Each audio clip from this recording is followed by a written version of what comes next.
Hello world, it is Tuesday, November 29th, 2022, and looking out the window at Defiance, it's kind of overcast and cool.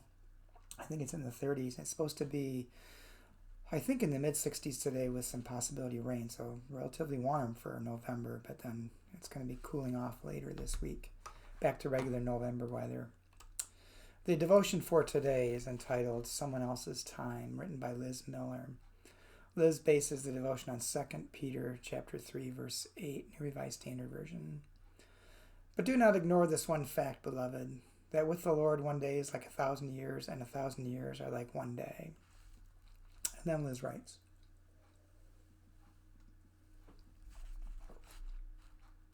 when the work ahead is daunting, whether it's dismantling white supremacy, reversing climate change, or ridding the world of its many phobias, it soothes us to say, this is the work of the next generation.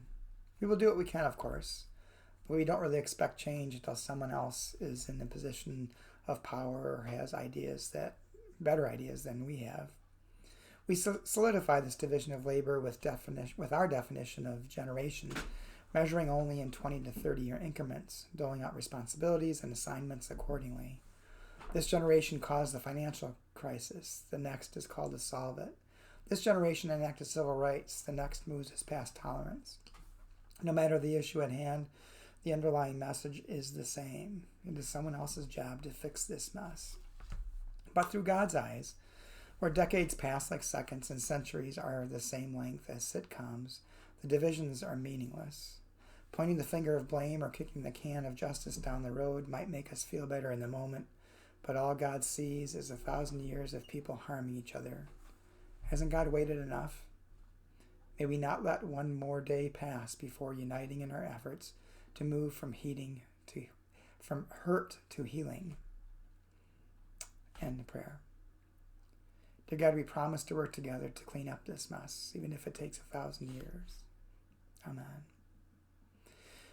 Well, for me, this devotion is an encouragement to not lose hope and to continue to do what we can with what we have, where we are, and to continue the work and not kick the can down the road, not hope and pray that the next generation will take care of the mess that we created, but rather that we continue to do what we can with what we have. Sometimes it is long-term, but without consistent, persistent effort, nothing will ever change. And to me, that reflects on a life of faith. Our faith life should be something more than simply going to church on Sunday and hearing a good sermon or a sermon that inspires us. But it should be being the church, actually working to make change in the world. And Sunday is a way to thank God and to worship God for all that we have been given and to recenter ourselves, refocus ourselves, and gain the energy we need to do the work of being the church in the world. We can't kick the can down the road. We got to keep doing everything we can.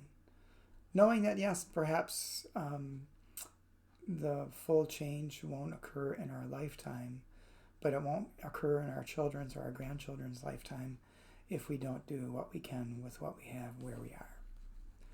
Hope you have a good day, and hope to talk to you again tomorrow.